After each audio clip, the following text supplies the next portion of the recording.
Baiklah, saudara-saudara dan saudari yang saya hormati, hari ini kita berkumpul di tempat yang mulia ini untuk membahas dua sifat yang sangat penting dalam kehidupan kita sebagai umat Islam, yaitu dengan judul ceramah yang akan saya bawakan tentang itulah dan sebab. Saya berharap kita semua dapat memahami dan mengamalkan sifat-sifat ini di kehidupan sehari-hari kita. Kaum muslimin, kaum muslimat, rahimakumullah. Ikhlas dalam niat yang tulus untuk melakukan suatu hal dengan Allah tanpa mengharapkan balasan dari manusia. Saya ingat ketika saya masih kecil dulu, ibu saya selalu mengajarkan saya untuk berbuat baik kepada orang lain tanpa mengharapkan balasan apapun dari manusia. Beliau pernah berkata, "Anakku, jika kamu berbuat baik kepada orang lain dengan niat yang ikhlas, kamu akan mendapatkan pahala dari Allah."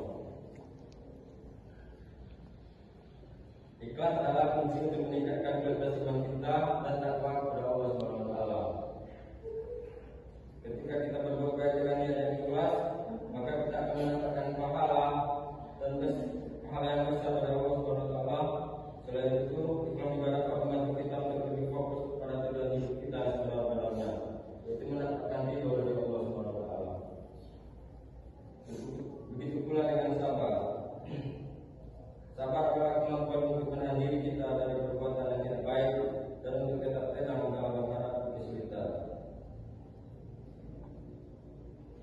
Saya pernah mengalami kesulitan dalam hidup saya, tetapi saya selalu ingat dengan ayat Al-Quran yang berbunyi, "Ya ayyuhalladzina amanu isbiru wasyabiru warabisiru wattaqullaha la'allakum tuflihun." Yang artinya, wahai orang beriman, bersabarlah kamu dan kuatkanlah kesabaranmu. Quran surat Al-Imran ayat 100. Sabar adalah kunci untuk menghadapi tantangan hidup dengan yang lebih baik. Ketika kita sabar, maka kita akan dapat menahan diri dari perbuatan yang tidak baik dan dapat tetap tenang dalam menghadapi kesulitan. Sabar juga dapat membantu kita untuk lebih kuat dan tabah dalam menghadapi ujian dan cobaan hidup. Contoh ikhlas dan sabar dalam kehidupan kita sehari-hari. Saya ingin memberikan beberapa contoh ikhlas dan sabar. Misalnya ketika kita menghadapi kesulitan dan masalah hidup, kita dapat memahami sabar dan ikhlas dan tidak putus asa. Kita dapat berdoa kepada Allah dan meminta bantuan untuk menyelesaikan masalah tersebut. Maka kita perlu belajar ikhlas dan sabar dalam menghadapi masalah dengan meyakinkan diri kepada Allah. Sehingga ketika kita rugi, kita harus tetap yakin kepada Allah.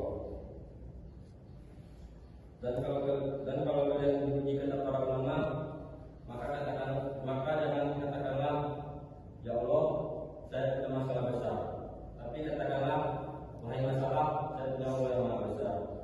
Kaum muslimin wal muslimat rahimakumullah. Selain itu, kita berbuat baik kepada